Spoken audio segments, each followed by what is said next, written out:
memposisikan diri sih untuk menggantikannya. Jika ada salah nanti atau itu tidak apa-apa, bisa enggak ya sharing kita di sini. Kenapa udah masuk?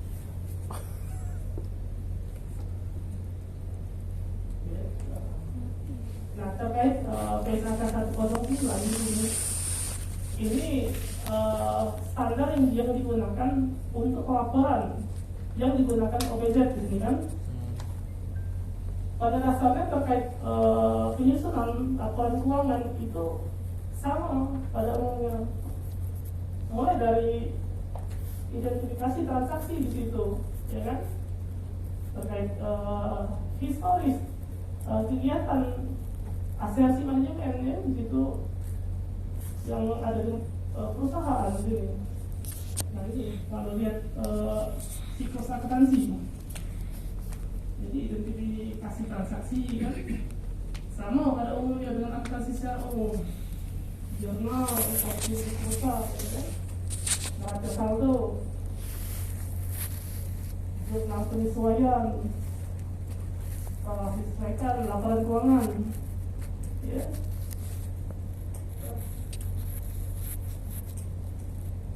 Nah tapi di sini untuk pengelolaan sesuai dengan laporan keuangan PSAK 109 khususnya laporan keuangan.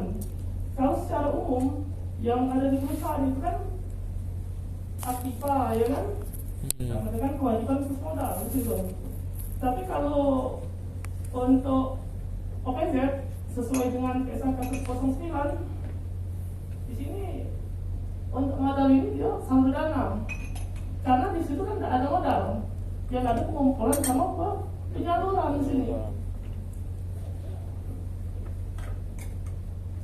Nah terus juga untuk laporan keuangan sesuai dengan PSAK 109 namanya ini baku sudah. Untuk neraca itu di sini laporan posisi keuangan, terus laporan perubahan dana. Nah laporan perubahan dana ini berisi ya terkait pengumpulan dan pendistribusian ya. Nanti akhirnya itu diakumulasikan dengan saldo awal. Itu kan akumulasi di sini. Untuk laporan posisi keuangannya ialah terdiri dari aset, liabilitas, kewajiban sama saldo dana. Baik itu dana zakat, infak, ya kan? Amil di situ. Nah terus laporan arus kas ini juga ada terkait uang masuk ya, sama uang keluar di situ, operasi, investasi sama pendanaan. Nah yang berikutnya itu ada laporan perubahan aset kelolaan yang terkait pendanaan perolehan aset tersebut ya dari hibah, dari infak gitu kan. Nah yang berikutnya catatan atas laporan keuangan itu penjelasan isi dari laporan keuangan di sini, baik itu di posisi keuangan atau perubahan dana. Ini contoh laporan posisi keuangan yang saya katakan tadi. Untuk aset lancar kan, ada kas, piutang penyaluran gitu kan. Untuk aset tidak lancarnya itu ada aset tetap, ada aset kelolaan.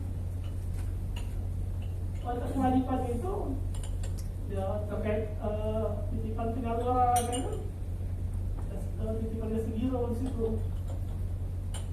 Nah, terus untuk yang jangka panjang itu imbalan kerja, saldo dana, zakat, infak, amil di situ, syariah, HPBN. Nah ini untuk contoh laporan posisi keuangan sama ya. Ini contoh yang dari yang tadi. Terus nah ini untuk rincian laporan perubahan dana, zakat, infak. Kalau di laporan keuangan pada umumnya itu kan rugi ya, laba rugi ada pendapatan, ada beban di situ. Ini kalau untuk laporan perubahan dana di PSAK 109 kita ada penerimaan, ada penyaluran atau pendistribusian gitu kan, dari masing-masing dana zakat, infak, amil di situ. Jadi surplus atau defisit terkait pengumpulan dikurangi pendistribusian di situ diakumulasikan dengan saldo awal, itu saldo akhir sebagai berpengaruh di saldo dana yang ada di posisi keuangan. Nah ini contoh rincian yang tadi untuk laporan perubahan dana dari penerimaan ya, dan pendistribusian ya. Ya. Nah itu sama terkait kas, operasi investasi penerimaan. Operasi adalah dari ZIS ya, penerimaan dimasuk zakat di situ, dan operasional hasil penempatan dana di situ. Ini penyalurannya sama penyaluran dana di situ. Nah terus terkait investasi berkaitan dengan pengadaan dan penjualan aset tetap ataupun kelolaan. Nah terus untuk pendanaan pemberian dan pengembalian bintang di situ ya, selisihnya terkait muka, biaya dibayar di muka, pelunasan hutang di situ yang ada di perubahan ada di posisi keuangan. Nah terkait kenaikan atau penurunan bersihnya itu, ya kan? Ini diakumulasi sama kas awal tahun tadi. Jadi dapatlah sesuai dengan kas dan setara kas yang ada di posisi keuangan.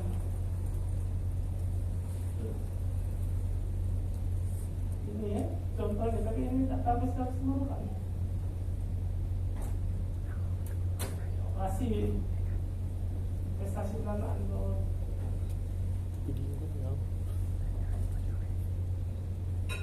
foto masih bingung.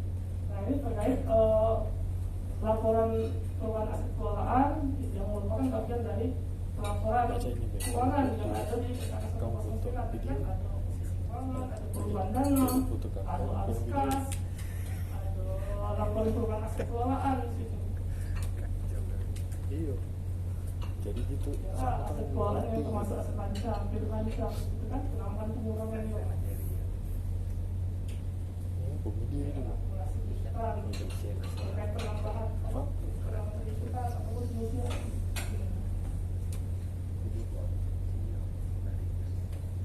Ini terkait laporan contohnya. Saldo awal misalkan dengan saldo awal di sini digambar ya. Jadi ada penambahan aset kelolaan atau pembelian yang diperoleh misalkan dari dana hibah atau dari infak gitu.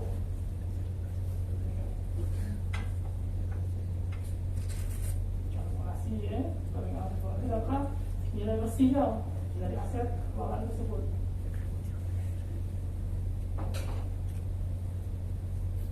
Nah terus catatan atas laporan keuangan, ya, gambaran umum dari amil zakat, dijadikan akuntansinya di sini kan, penjelasan pos-posnya, penjelasan kas, utang tadi, rinciannya, komponen yang ada di laporan keuangan. Terus rasio keuangan pengungkapannya terkait dengan kinerjanya, pengumpulan sama pendistribusian di situ. Itu diungkap di catatan atas laporan keuangan.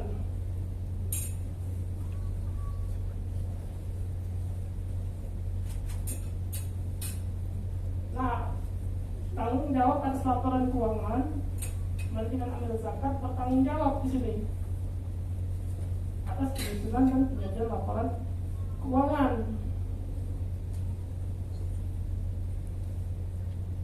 Nah kalau dilihat dari akuntansinya, di sini ada akuntansi zakat. Jadi penerimaan zakat di sini diakui saat kas atau aset non kas di sini diterima, jadi diakui sebagai penambah zakat, ya kan? Yang ada di perubahan dana tadi. Nah, terus terkait muzaki tadi kan, penyaluran zakat melalui amil, penurunan nilai aset di situ, terkait dengan umur ekonomis di situ, ya, nilainya dianggap sebagai pengeluaran dana zakat. Terkait kerugian pengurangan di situ, yang pengeluaran amil itu kalau dia aset pengeluaran tadi dibebankan ke amil di sini. Nah, terus zakat yang disalurkan kepada mustahik diakui sebagai pengeluaran dana zakat. Itu rincian dari transaksi yang ada di perubahan dana tersebut.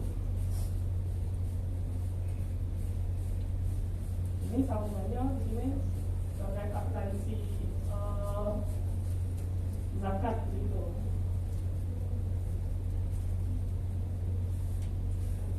Zakat dikatakan telah disalurkan kepada mustahik, ya kan?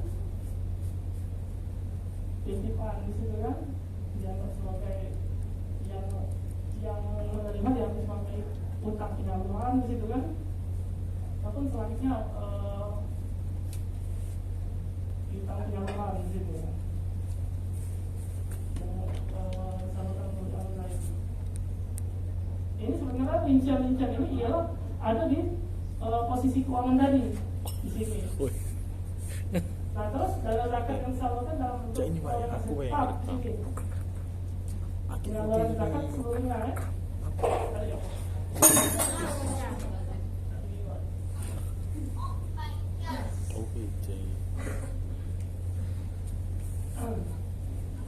Nah, terus untuk penurunan nilai aset infak, ya kan? Sebagai penurunan dana infak, sebenarnya ini rincian dari perubahan dana tadi.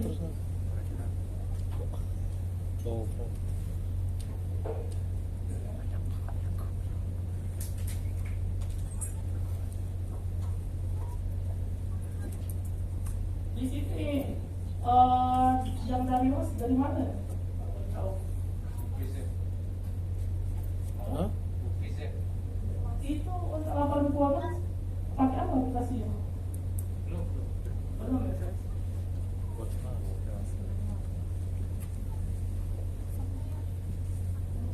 Nah, terus untuk penyaluran dana infak atau sedekah ya sebagai orang dana infak gitu. Jumlah yang diserahkan dalam bentuk kas, terus tercatat aset yang diserahkan di sini, penyaluran infak sedekah. Inilah yang ada di SK 109 sebenarnya. Itulah yang terjadi terkait yang kita catat di situ, identifikasi tadi kan, kita jurnal. Jadi akhirnya jadi laporan keuangan, posisi keuangan perubahan dana.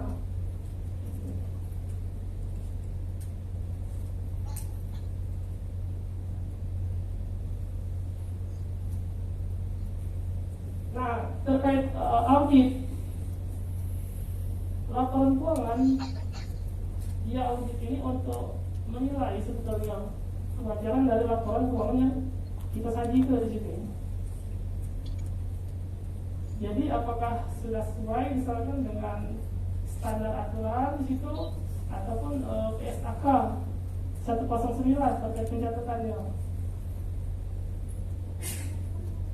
Nah, ini kan terkait data buku kabupaten kota terkait laporannya kan provinsi, Pemda, terus setelah wajib melakukan pelaksanaan pengumpulan, pendistribusian, penggunaan zakat di situ. Nah, terus Basnas kabupaten kota tadi menyampaikan laporan keuangan yang kita buat tadi, yang kita susun tadi terkait pelaporannya.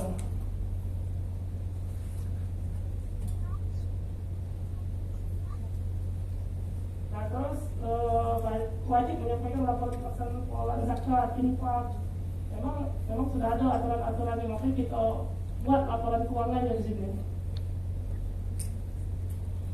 Wajib menyampaikan laporan pelaksanaan ya kan di tahun 14 2015 begitu. Terus terkait laporan pelaksanaan ya di nomor 14 2014 pasal 73 pasal 75.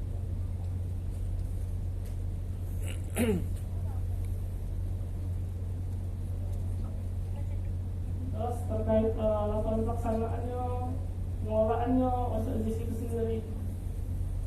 PP nomor 14 ya, 2014 pasal 75.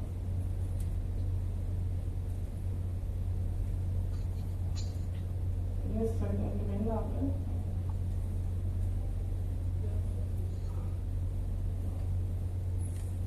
Nah, ini terkait audit laporan keuangan tadi.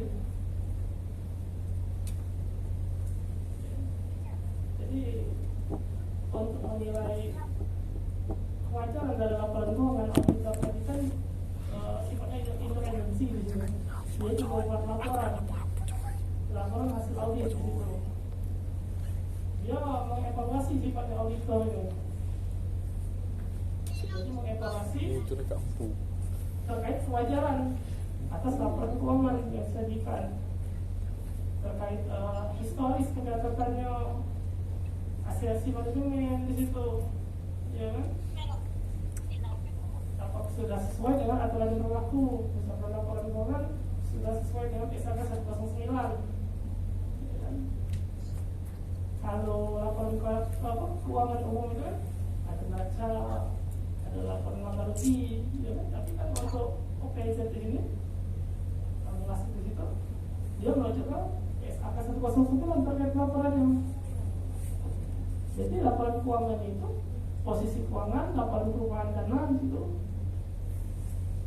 diskus tetap, ya kan?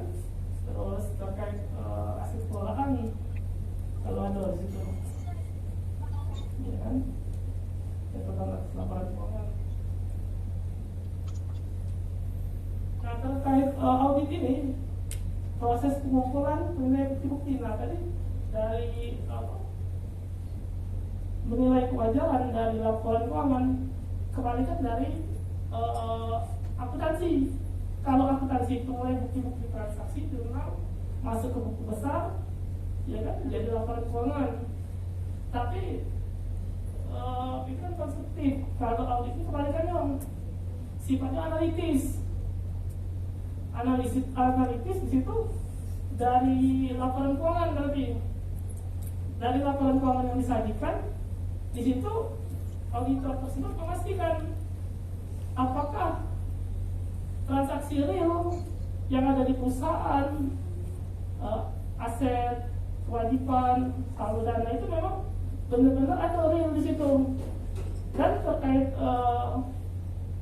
aktivitas pendistribusian atau pengumpulan di situ memang benar-benar ada. Jadi sifatnya analitis di situ.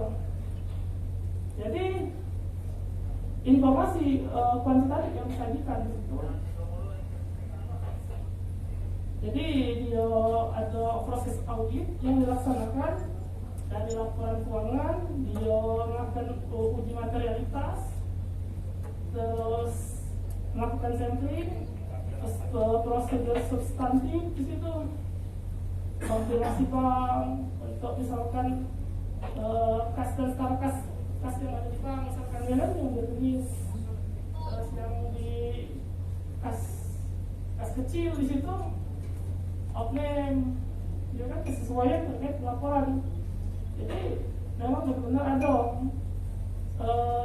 yang dicatat itu, ya kan? Memang benar-benar yang dilaporkan di sini. Nah ini, kalau untuk akuntansi dari accounting tadi, dari transaksi, bukti, jurnal, besar jadi laporan keuangan, ya kan?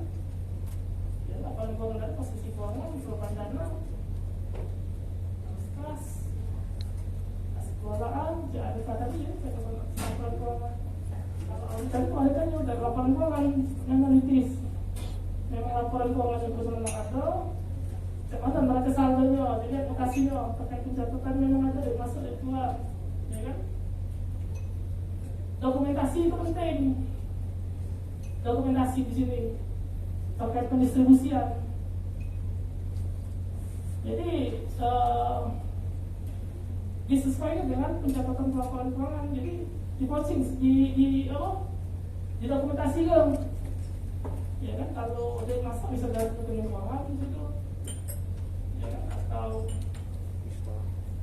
terkait pendistribusian,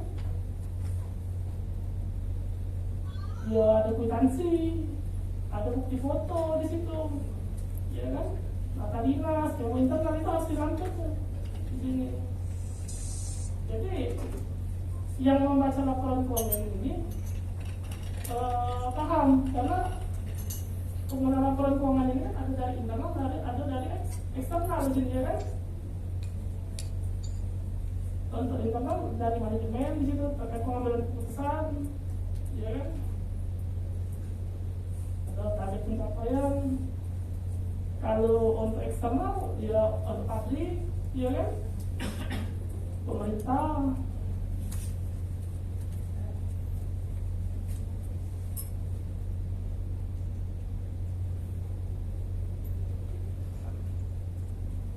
Nah ini untuk tanggung jawab auditor. Jadi sebatas memberikan pendapat di situ. Tanggung jawab manajemen adalah laporan keuangan tadi keseluruhan, baik isi ataupun kebijakan. Nah terus laporan keuangan tadi yang di evaluasi oleh auditor. Jadi auditor itu membuat laporan di situ sesuai dengan prosedur audit. Jadi sehingga bisa mengeluarkan opini. Laporan terdapat salah satu material.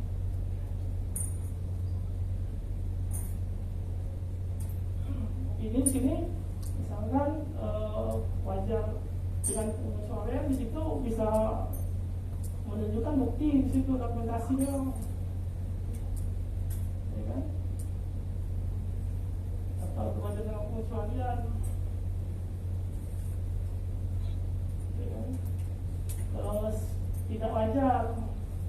Terkadang yang dicatat di laporan keuangan pernah juga saya temui di situ di luar, ya, bukan di Basnas, saya bukan di luar, di perusahaan lain terkait investasi itu dia tidak punya surat terkait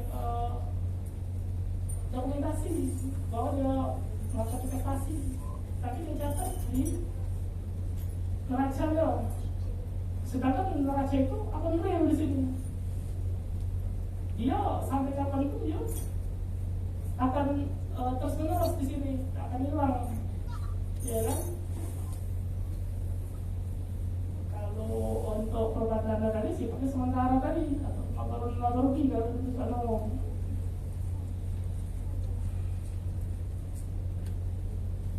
Ini ya terkait sistem operasi, ya kan, periode biasanya audit itu 1 tahun terkait laporan. Jadi Januari sampai Desember di situ.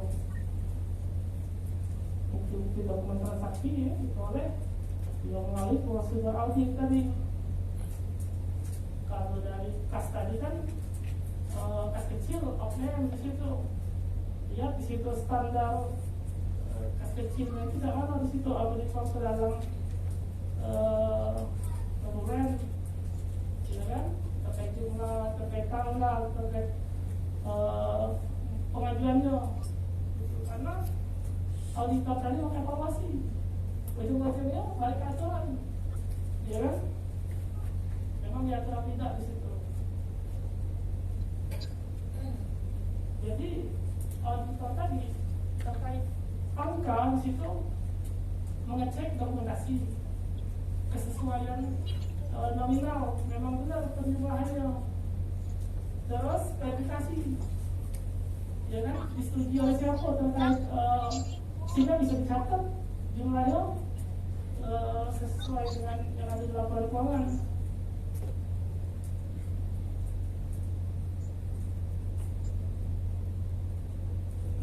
untuk pencatatan dokumen ini dokumennya besarnya.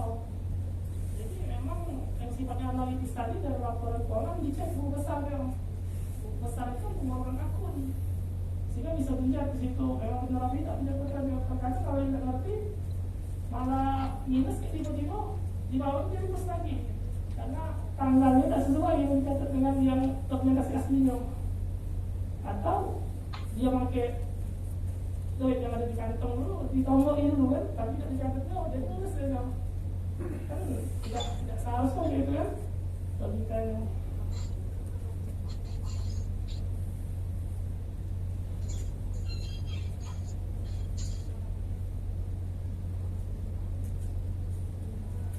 Nah ini ya terkait nilai transaksi manajemen tadi, laporan keuangan di sini berdasarkan transaksi sendiri itu tadi. Jadi Yang dikeluarkan kecil.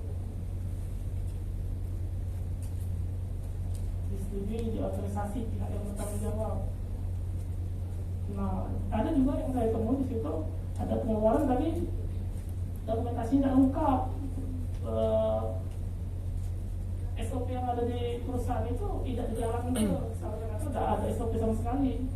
Jadi standar terkait pelaporannya itu data di dasarnya, ya, itu maksudnya dibuat ke ada SOP setiap kebijakan dituang di dalam notulen, ya kan, sehingga tertib untuk laporannya. Nah untuk transaksi telah dicatat secara lengkap, jurnal besar, catatan aturan lainnya hukuman itu.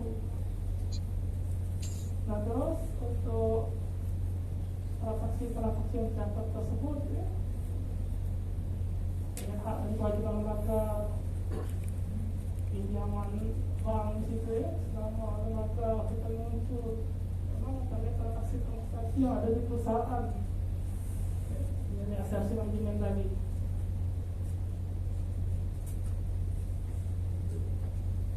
Ini yang di laporan keuangan ini masih penilaian terkait alokasinya, terkait nilai ekonomis dari aset tersebut, ya kan, nilai ekonomis sampai metode garis lurus itu kan konsisten terkait laporannya. Terus transaksi yang tercatat disajikan sesuai dengan aturan begitu. Jadwal pengungkapannya.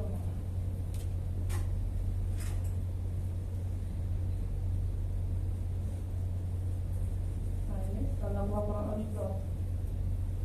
Jadi laporan auditor harus menyatakan apakah laporan keuangan telah disusun sesuai dengan prinsip akuntansi yang berlaku. Jadi auditor tadi menilai sesuai dengan standar pelaporan. Terus auditor harus menunjukkan dan menyatakan jika tidak ada perubahan sistem mana prinsip akuntansi. Jadi kalau ada tidak sesuai di situ, ya harus ada dokumentasi tambahan dan surat pernyataan yang semua auditor minta, ya kan, terkait aturannya atau dituangkan dalam bentuk apa dokumentasinya. Jadi ada dokumen pendukung. Terus pengungkapan informatif dalam laporan keuangan.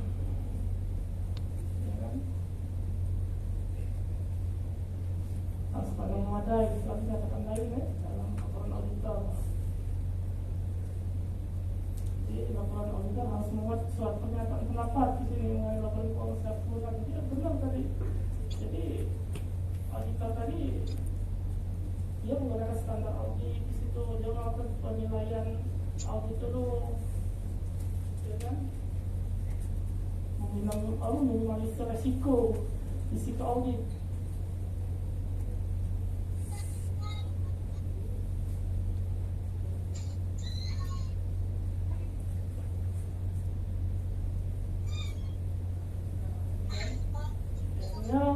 Audit itu dilakukan oleh klien di sini. sifatnya independen pihak luar, ya, untuk mengevaluasi dari penilaian, mengeluarkan opini gitu. Jadi memberikan jaminan terkait laporan yang disajikan. Artinya kalau sudah di audit ini, berarti terkait pencatatan memang benar-benar real di situ, memang ada datanya dan transaksinya memang ada terjadi di perusahaan. Sesuai dengan tahapan-tahapan audit di situ, mulai dari penunjukan, kalau prosedurnya mengajukan proposal audit, ya kan? Dan sampai dengan kontrak kerja audit itu ada batas waktu yang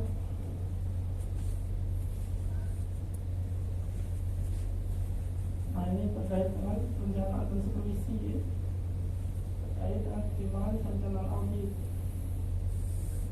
berkaitan dengan entitas dan industri di sini, yang menjadi usaha entitas, terus kebijakan akuntansi, prosedur akuntansinya, terus metode yang digunakan oleh entitas tersebut dalam mengolah informasi akuntansi, termasuk penggunaan organisasi jasa dari luar begitu.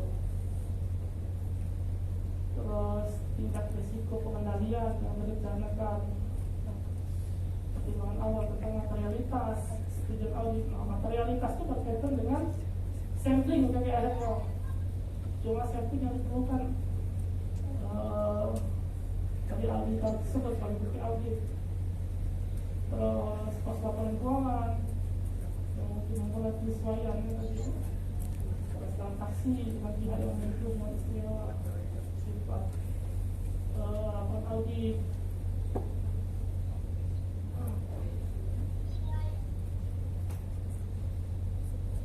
Review arsip, korespondensi, kertas kerja pemeriksaan. Jadi auditor itu ada kertas kerja pemeriksaan dari masing-masing laporan keuangan tadi, baik yang ada di posisi keuangan ataupun perubahan dana dari masing-masing akun. Ada sampelnya oleh kertas kerja itu, ya kan, terkait nomor besarnya, nomor akunnya di situ, jumlahnya apa memang benar-benar sesuai dengan yang ada di catat di laporan keuangan. Terus verifikasi dokumen memang benar-benar berjalan ke untuk segala misalkan pendistribusian yang ada buktinya.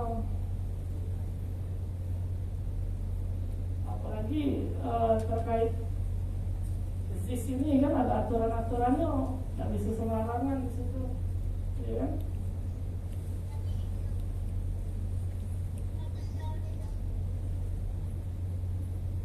Ini ada prosedur yang dapat dipertimbangkan oleh auditor untuk perencanaan dan supervisi. Pertimbangan dampak yang diterapkan, standar akuntansi, organisasi bantuan dari personal entitas, penyiapan data. Nah, memang penting penyiapan data ini. Itulah tadi terjadi di lapangan. Kalau datanya lambat, sekarang kontrak sudah berjalan, ya kan? Itu kan ada resiko di situ atas keterlambatan pelaporan. Ya. Jadi kalau kesalahan dari entitas itu, ya secara hukum ada tuntutannya, makanya ada adendum, ya kan? Ada tambahan biaya terkait kontrak di situ. Makanya biasanya kalau sudah siapnya baru mengajukan audit. Kalau belum siap, risiko juga kan karena kesalahan entitas di sini.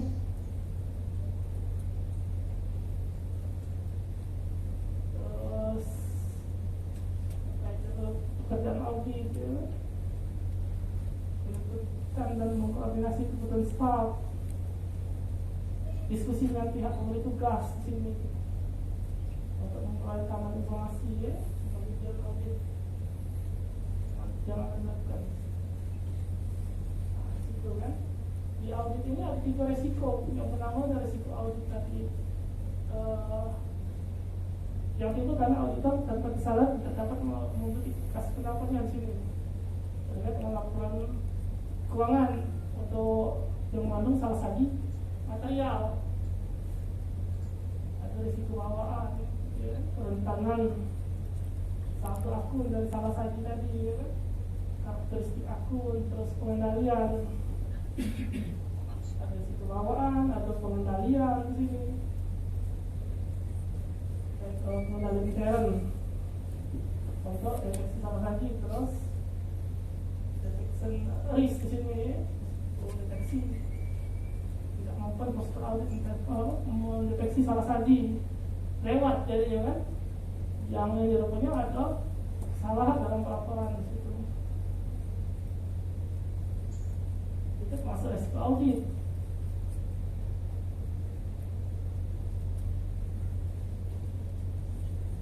Nah, ini untuk materialitas, jadi dibuat sebagai dasar dari auditor. Sebenarnya materialitas ini termasuk bagian dari audit tadi, audit eksternal sebetulnya. Audit eksternal sebagai dasar juga untuk berkaitan dengan salah satu material yang ada di laporan keuangan secara keseluruhan, secara kuantitatif maupun kualitatif, gitu. Penerimaan pengambilan, ya, hasil aja, hasil tetap di situ. Itu contoh kualitatifnya penerimaan orang atau pihak yang menggunakan laporan keuangan tersebut atau penggunaan dari laporan audit produktivitas, ya, partisipasi dana, program, auditor perlu memperhatikan aktivitas program tadi. Itu untuk materialitas tadi. Jadi sebagai dasar auditor terkait salah satu material.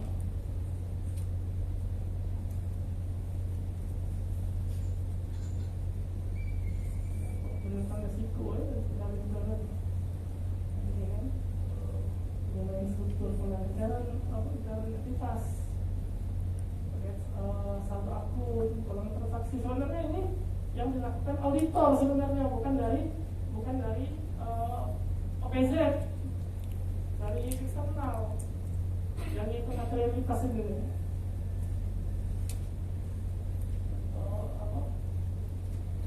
Meminimalisir risiko di situ.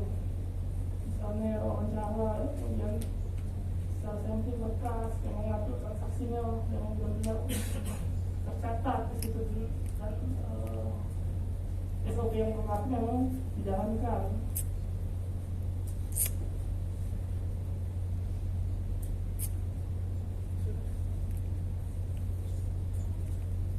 Ini untuk audit, prosedur analitik, normalitas aku, dan akhirnya konfirmasi, ya kan, konfirmasi hutang, biasa konfirmasi hutang, konfirmasi, ya kan, saldo yang ada di rekening, ya kan, apakah surat apa yang memang benar-benar ada di sini. Terus pemeriksaan fisik terkait aset tetap, ini memang harus catat di situ terkait aset tetap, ya.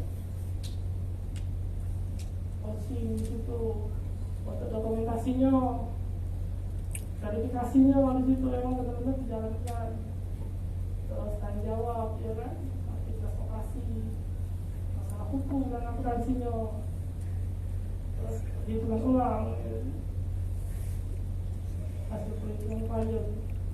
Sebenarnya ini yang dilakukan oleh auditor eksternal di situ, bukan ini.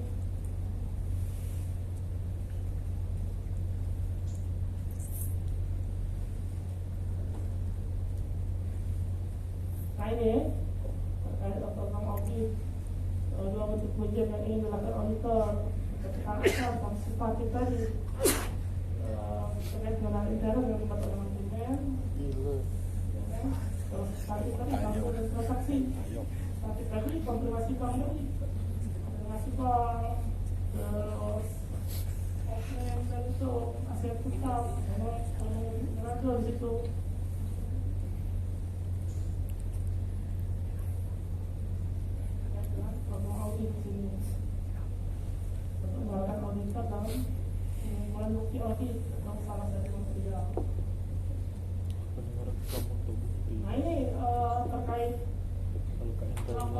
yang harus disiapkan dokumennya.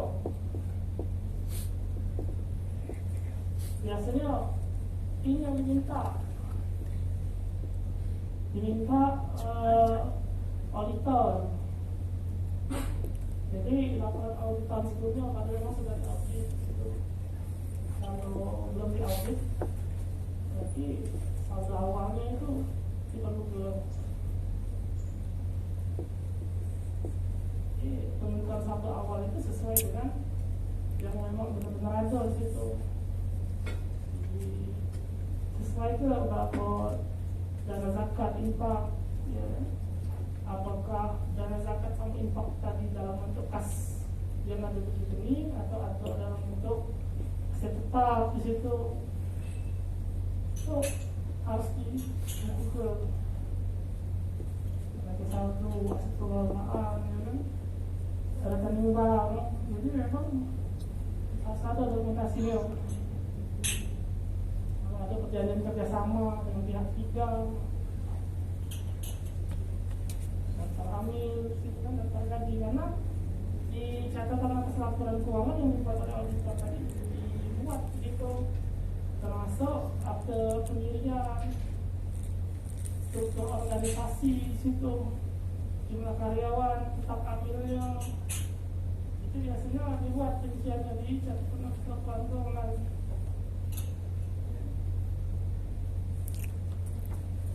Ini terkait rumusan foto ini.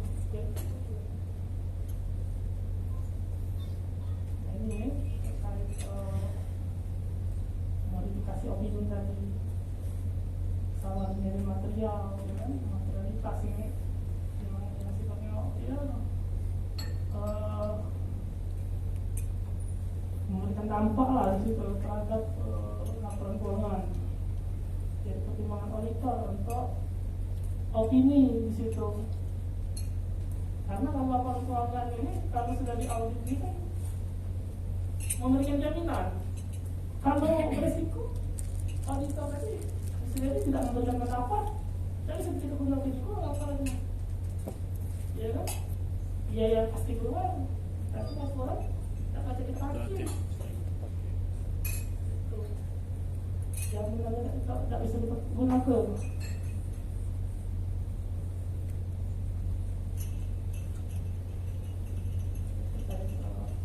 Opini masih standar. Ini beberapa syarat laporan keuangan yang diaudit dengan opini wajar tentang pengecualian, misalkan sudah sesuai dengan SAK terkait laporannya. Memang terkait OPD atau formulasi ini kan membuatnya terkait laporan itu PSK 109. Terus kalau entitasnya itu satu. Jadi transaksi ini cukup selama 1 tahun. Memang benar-benar ada sampling.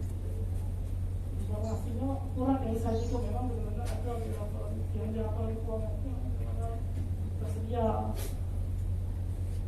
bersedia untuk dikonfirmasi terkait dengan pihak terkait. Yalah ini ada di laporan keuangan tadi. Bersedia dikoreksi, misalkan salah di sosetinya harusnya soseti 1 tahun, salah misalkan ya.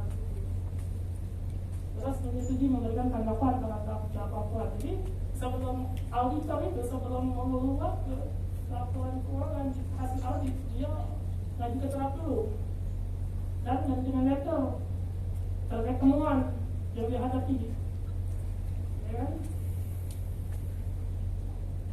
Kalau sudah disetujui, berarti auditor bisa mengeluarkan laporan. Gitu. Itu saja untuk materi yang bisa. Materi khusus laporan keuangan sesuai dengan PSK 109 dan audit tadi itu. Sebenarnya di sini Aina yang kasih materi, cuma beliau tidak bisa pengawalan, jadi minta saya. Saja. sih itu saja materi yang ini apa terkait yang saya bilang. Nah, boleh contoh saya lah. Contoh apa lagi? Ada nanya lah Cak Mano biar dia tuh masuk ke laporan keuangan itu sudah jadi berdasarkan 109. Kan ada yang tidak berdasarkan 109. Nah, syarat untuk masuk ke bagi aku kemana? Cak Mano bahasanya.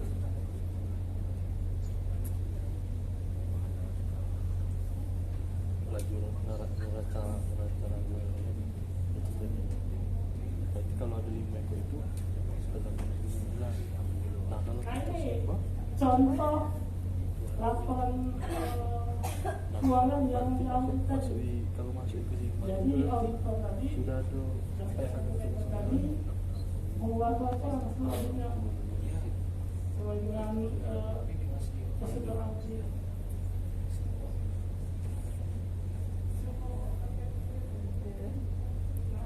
banyak ekor yang kemakan.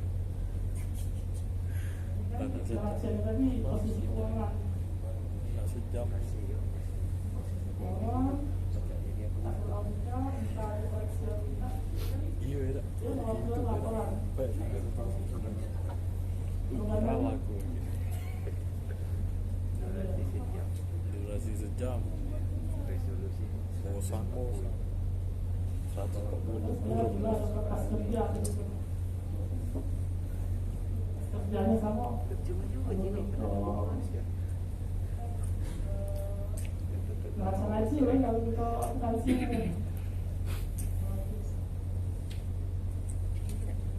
Ngerasinya kan perubahan dana untuk masing-masing saldo dana zakat infak.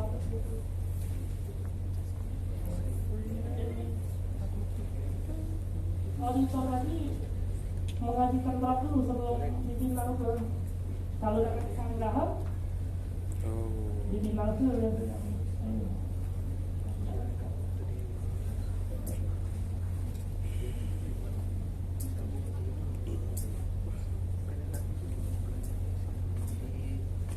kalau rajin kamu nyatet bismillah Pak. Inilah Pak laporan Ini terkait pembelian, makanya biasanya diminta bayar akta pembeliannya, inilah hadir terus visi-misi struktur organisasi, karena kan struktur organisasi ini berubah-ubah, ada waktunya sudah diminta sesuai dengan pelaporan tanggung jawab pelaporannya, jumlah karyawan, dana penyaluran itu kan dari yang ada di posisi keuangan. Timbang yang terdepan sesuai dengan programnya, itu ada program yang sudah terkait OPZ itu.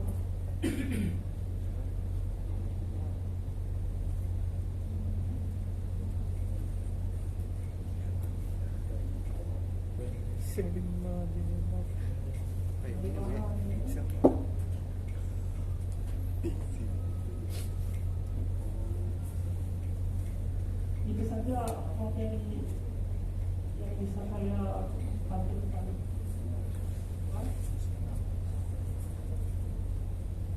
Kalau di materi ini, kita kan juga ada dari Basnas, ada dari Bas. Tapi beberapa laporan keuangan.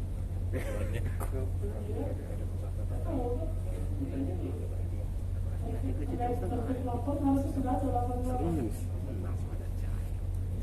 Dasar hukum jelas ya.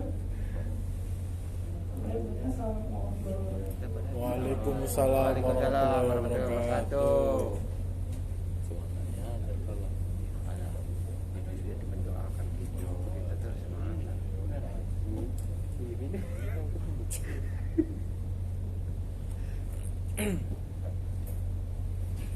Tadi lah pecah. Itu senggol.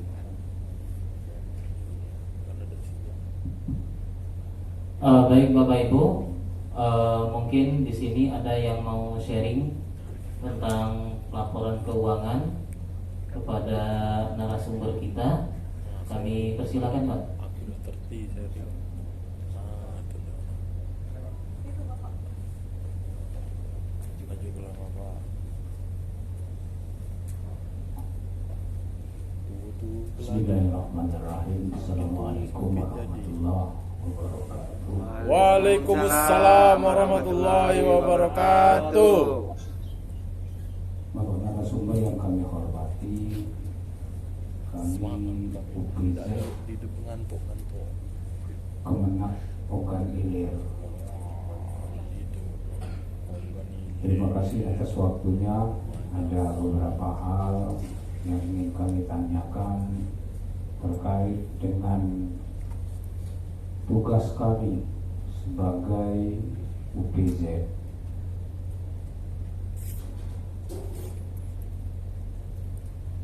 Tugas kami pada saat itu diberikan oleh Basnas Kabupaten pada tahun 2021 yang lalu. Kami diamanahkan sebagai Ketua UPZ, Unit Pengumpul Zakat. Karena tugas kami sebagai pengumpul zakat, maka kerja kami hanya mengumpulkan. Setelah itu kami serahkan dengan Basnas. Artinya ketika ingin mengaudit kami, ya paling-paling kami juga yang kwitansi tadi, bukti store tadi. Tetapi mendengar penjelasan di awal tadi, terkesan seolah-olah ada kewenangan dari UPZ untuk menyalurkan, untuk mengelola termasuk menyalurkan dari hasil pengumpulan tadi. Selama ini kami berpendapat bahwa tugas dari UPZ itu hanya mengumpulkan. Itu kalau di Kabupaten Ogan Ilir. Begitu juga pelaksanaan pengumpulan ini bukan hanya di Kemenang, tetapi di instansi-instansi lain sama. Mereka juga mengumpulkan.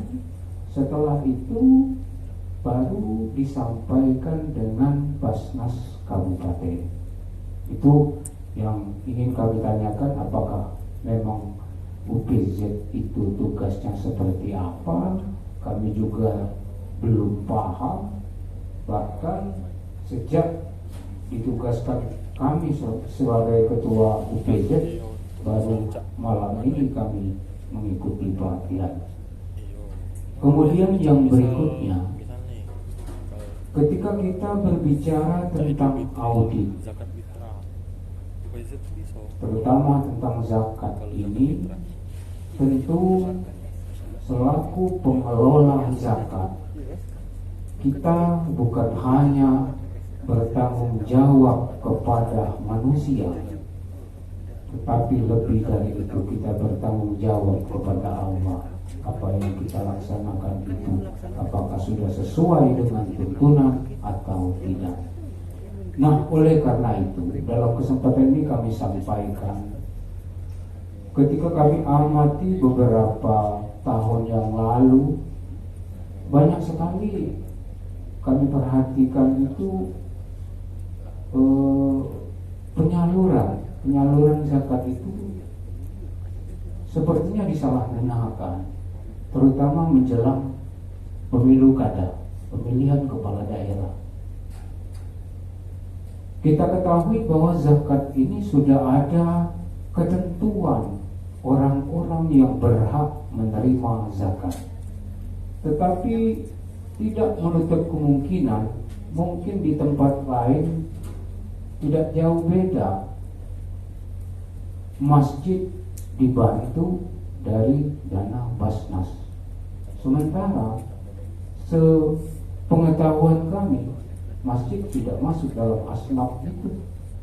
Nah, oleh karena itu bagaimana kira-kira pihak auditor untuk melaksanakan audit sementara pelaksanaan tidak sesuai dengan tuntunan Al-Quran. Terima kasih.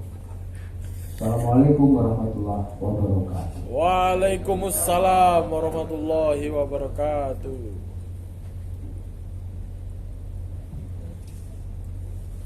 Biar di tabungan po kenapa merah. Boleh sudah lang itu galo. Tambah semangat. Dia melakukan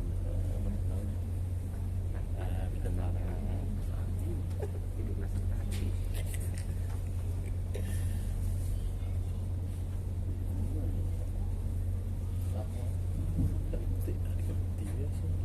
Ya, baik. Terima kasih kepada Bapak siapa tadi, Pak?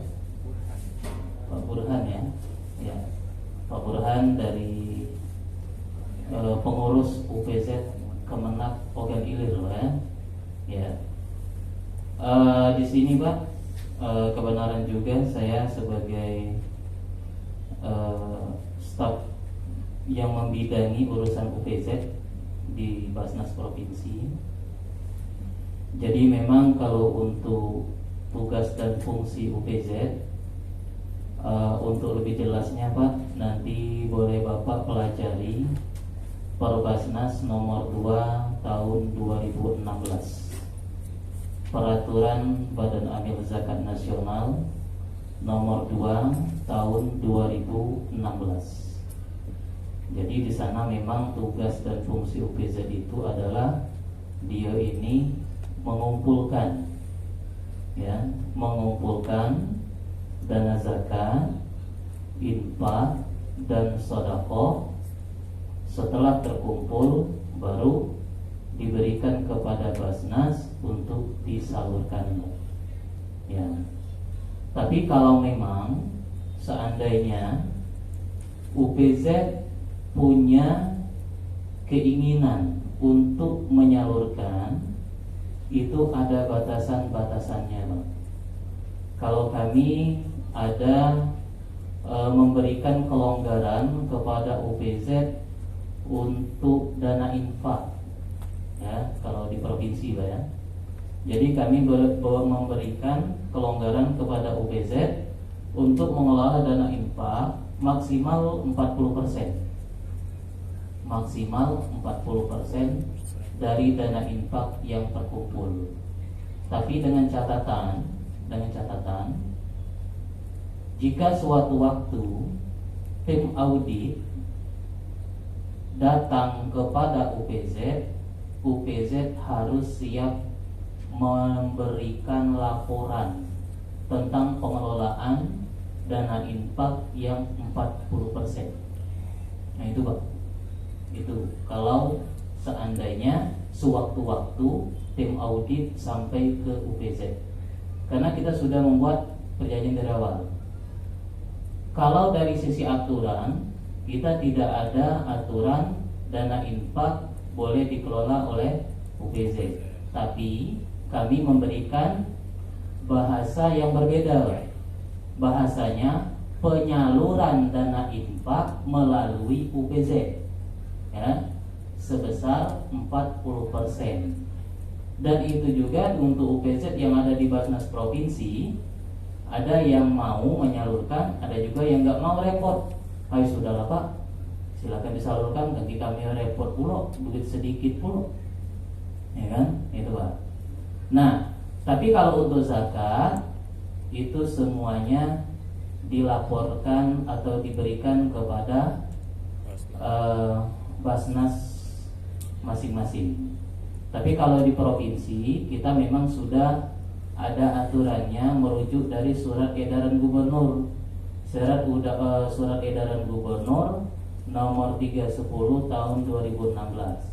Jadi untuk dana infak, dana zakat, ada hak amil yang kami berikan kepada UPZ sebesar 5% dari dana terkumpul.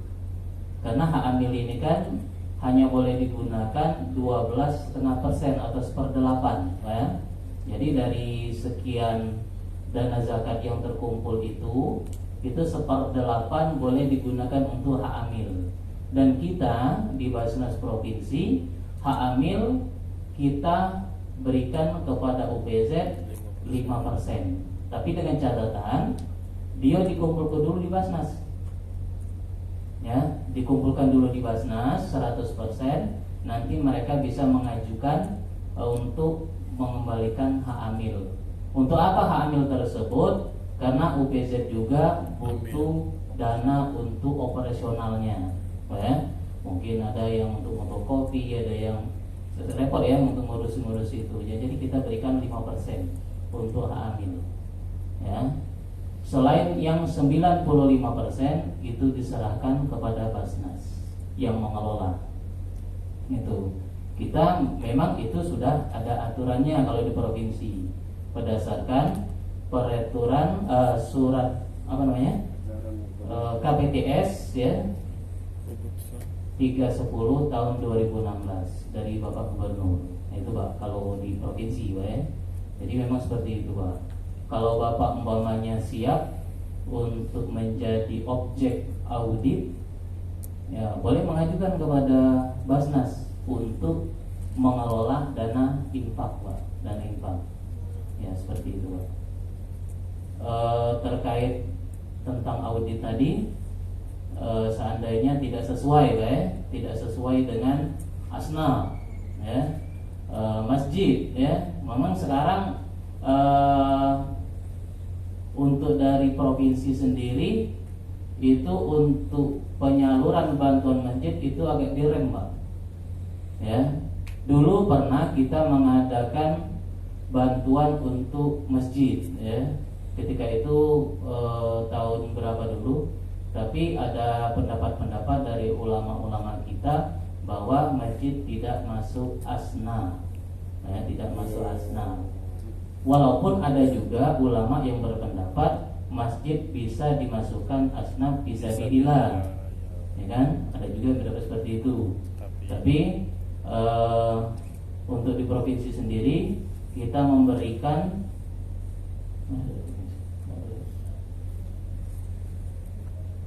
ya, jadi untuk masalah tentang penyaluran tentang masjid ya, mungkin bisa langsung dijelaskan oleh Kak Jawa ya. Oh ya, ada aturannya Pak. Ya, memang ada ya. Ya. Terkait pendistribusian. Karena saya ini Pak, mohon maaf kalau untuk masalah pendistribusian memang kurang. Saya ini memang di fokusnya di bidang pengumpulan kalau di provinsi ya. Untuk masjid sendiri saya kurang paham, ada di provinsi. Ya. Ada ya. Ya. Jadi seperti itu Pak. Memang ada pendapat ulama yang membolehkan untuk masjid, madrasah ya. Tapi memang kalau di sisi asnaf yang namanya fisabilillah itu adalah orang ya, katanya orang semua. 8 golongan itu orang semua. Tidak ada yang namanya masjid ya. Tidak ada yang namanya musola, tidak ada yang namanya madrasah. Tapi setelah mereka melalui ijma ya, melalui diskusi, oh iya masjid ini bisa menjadi sarana untuk dakwah, ya kan, bisa dijadikan sarana untuk dakwah. Kalau dia sudah menjadi sarana dakwah, berarti dia dijadikan sebagai sarana untuk fisabilillah. Mungkin ke sana Pak arahnya Pak. Kalau seandainya ada yang zakat disalurkan kepada masjid. Tapi kalau di provinsi sendiri, setahu saya menggunakan infak ya, kita menggunakan dana infak Pak. Kalau setahu saya ya, cuma tidak tahu kalau ada ya.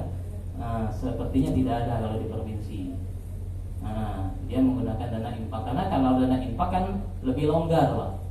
Kalau kita menggunakan dana zakat memang sesuai asnaf. Terbatas ya, tidak boleh keluar dari 8 asnaf. Tapi kalau kita menggunakan dana infak, dia lebih longgar, ya kan? Boleh kita digunakan untuk hal-hal yang sifatnya kebaikan. Mungkin itu Pak untuk jawaban daripada pertanyaan dari perwakilan dari UPZ Kemenak Kabupaten Ogan Ilir. Ya, terima kasih. Ada nama? Oh iya, silakan. Mandi ke kolam basah Jeburnya itu malu bertanya sesat di jalan, ujung-ujungnya malu-malu. Yang kita bahas tentu masalah zakat, dan kita sepakat bahwa tugas dari UPZ adalah pengumpul zakat, bukan pengumpul infak.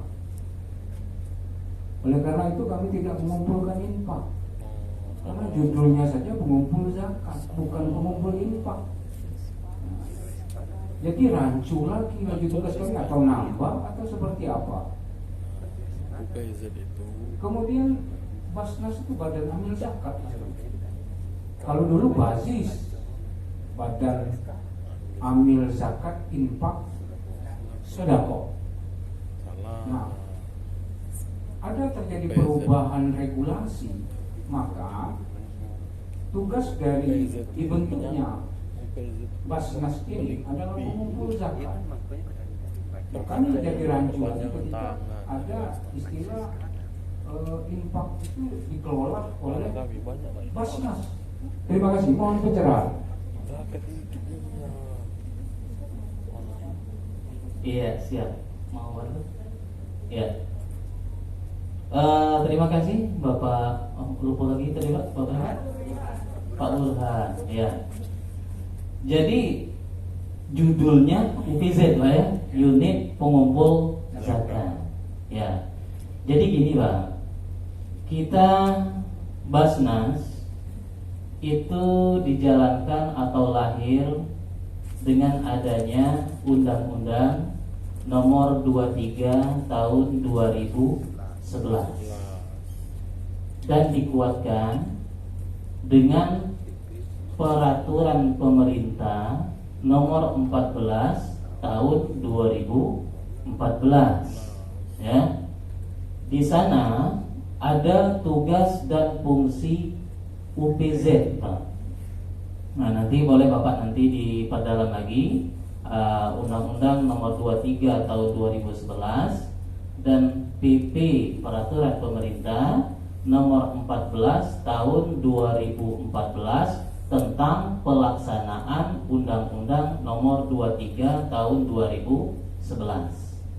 Di sana disebutkan bahwa yang namanya UPZ atau Basnas itu, Pak, Basnas itu dia ini bertugas mengelola dana zakat, infak, sedekah dan dana sosial keagamaan lainnya atau DSKL. Ya. Jadi Basnas itu tidak hanya mengelola dana zakat, ya, itu, kecuali dana wakaf. Ya. Basnas tidak mengelola dana wakaf. Karena kenapa? Wakaf sudah dikelola BWI. oleh BWI, Badan Wakaf Indonesia. Jadi tidak ada pengelola dana wakaf. Nah, DSKL tadi apa? DSKL itu adalah dana-dana sosial keagamaan di luar zakat, infak, dan sedekah. Seperti apa namanya? Kalau uang ibu-ibu menyusui tidak puasa itu bayar fidyah. Nah, kami tahun ini agak lumayan banyak menerima dana fidyah. Nah, fidyah ini kami masukkan dalam pencatatannya itu dari DSKL, dana sosial keagamaan lainnya. Ya, nah itu Pak. Mungkin ada lagi dana-dana yang lain, seperti umpamanya ada orang non-muslim, dia ingin menyalurkan bantuannya untuk bencana, umpamanya terjadi bencana di mana, tapi dia nak melalui Basnas, dan boleh, tapi kita masukkan dana di SKL. Seperti ada UPZ kita juga, UPZ PT Semen Batu Raja, itu ada juga dari karyawan mereka yang non muslim pengen nyumbang, ya, pengen nyumbang, tapi kita masukkan di dana sosial keagamaan lainnya, tidak masuk ke zakat, tidak masuk ke infak, dan juga tidak masuk ke sodako. Nah itu Pak. Jadi tidak rancu lagi Pak, insya Allah Pak. Tidak rancu lagi kalau Basnas itu mengelola zakat, infak, sodako, dan DSKM. Mungkin itu saja Pak. Terima kasih.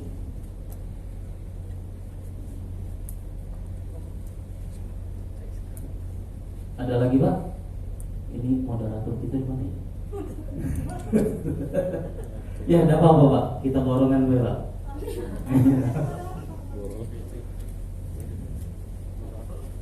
Boleh Pak sharing Pak, sharing untuk tentang pelaporan mungkin ini ya Pak.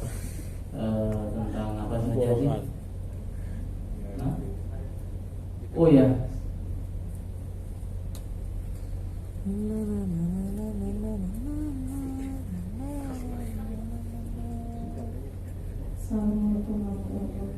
Waalaikumsalam warahmatullahi wabarakatuh. Saya Anita Dianti, perwakilan dari Basnas Kota Palembang. Ingin saya menanyakan tentang penyampaian materi dari Pak Johari tadi.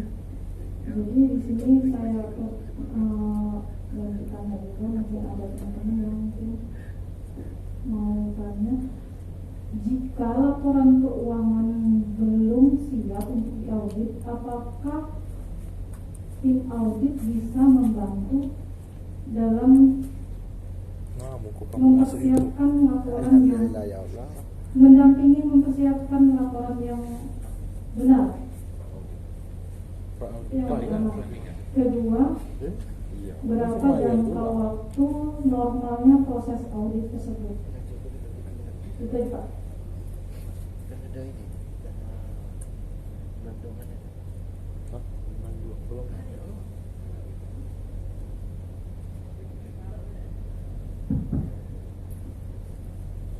Taruh aja Mbak.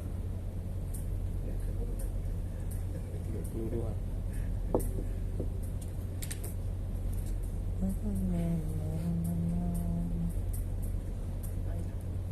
Ada yang upload YouTube Mbak. Apa upload YouTube ya? Oh, ada aktivasi dulu. 10.40, 10.80 nih. Persennya 26% masih Papua Selatan.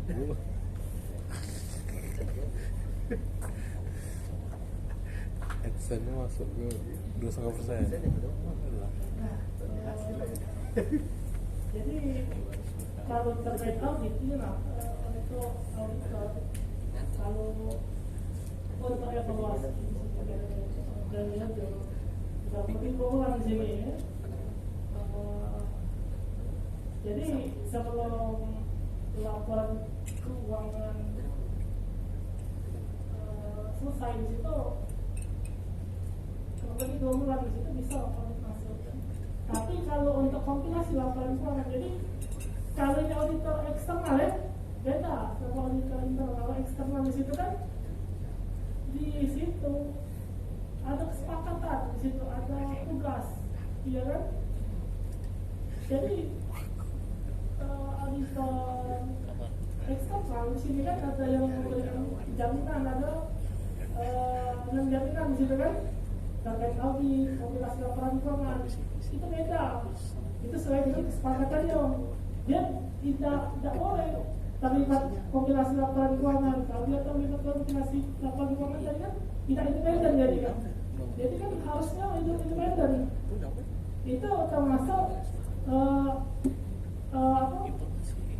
terjadi risiko di situ. Tidak boleh terlibatkan auditor, dia melakukan audit tapi dia ikut terlibat kompilasi laporan keuangan, itu tidak boleh. Itu termasuk pelanggaran. Di situ kan ada pelanggaran ringan, sedang, di situ kan ada berat. Apalagi kalau bekerja sama di situ, tidak bisa. Itu kalau pengetahuan saya ya, itu bisa yang kompilasi laporan keuangan dia melakukan. dia harus cari kantor atau kulit lain untuk menjelaskan laporan keuangan. Yang audit kantor atau kulit lain kan? Saya kan Halo? ini Pak, saya tadi kan.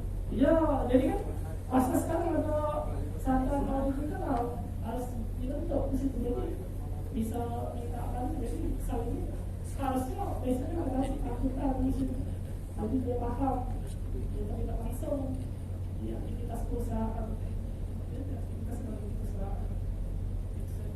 Simpel 2 bulan dari Pak. Iya, Bisa lebih cepat dari itu. Jadi tidak bisa punya selama dia ngomong bisa, berarti salah. Tidak bisa. Tidak keren dia. Makasih Pak Jawan.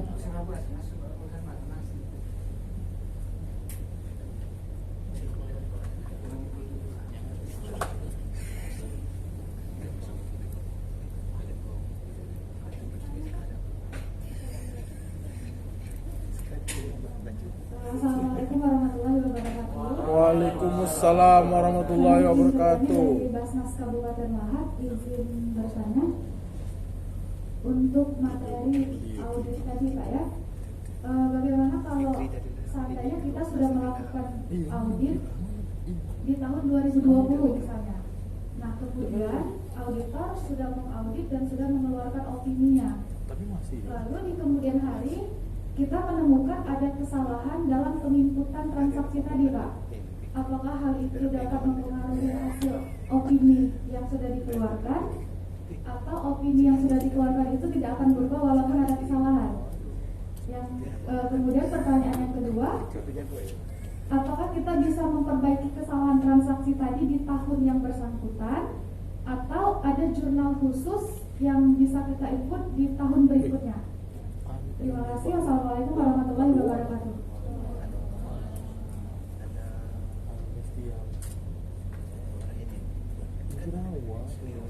Yang sekelompok iya.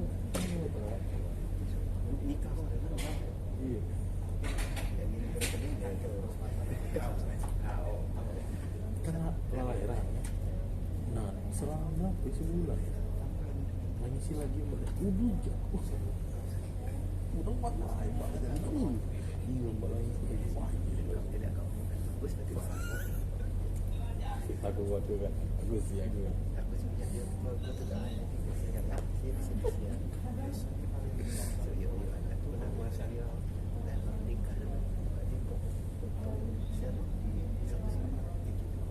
Baiklah, jadi kalau terkait audit, jadi audit itu ini pengetahuan saya.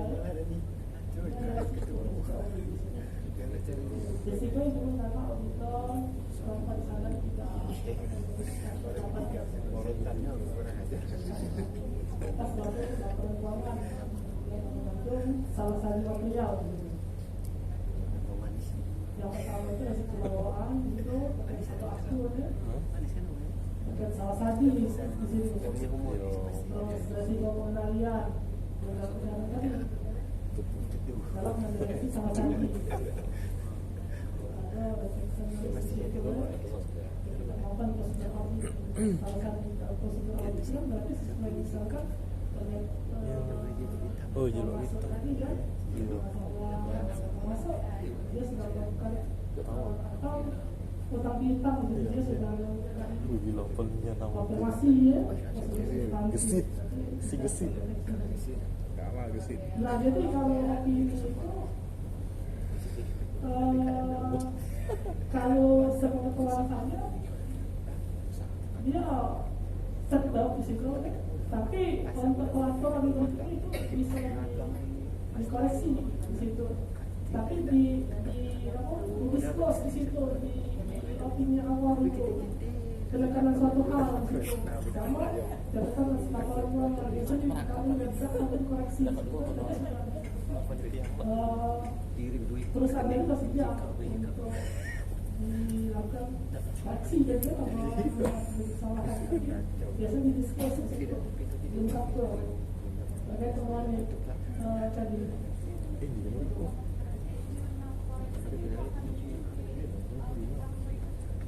Iya bisa di cas sesuai itu dilakukan kalau tulisan yang itu ya sudah diambil tadi, tapi di disclose diungkap tuh.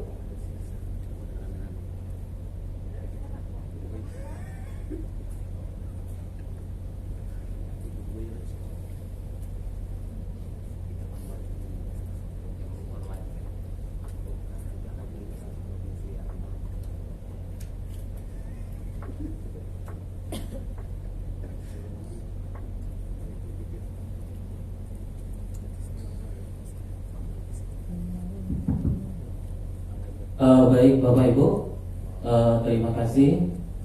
Berhubung sekarang sudah menunjukkan jam 9 lewat berapa?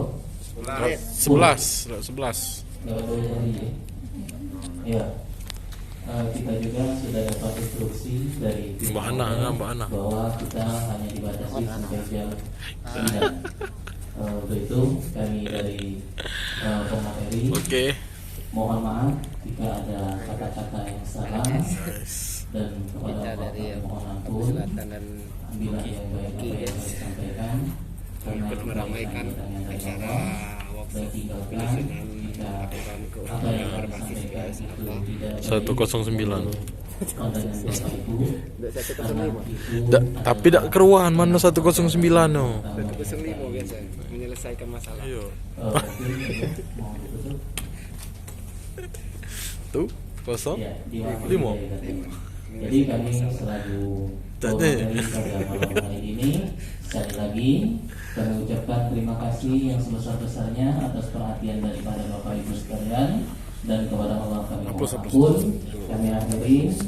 Wallahu muwaffiq ila aqwamit thariq. Wassalamualaikum warahmatullahi wabarakatuh. Waalaikumsalam warahmatullahi wabarakatuh. Jadi Bapak Ibu silakan istirahat, nikmati acara selamat malam.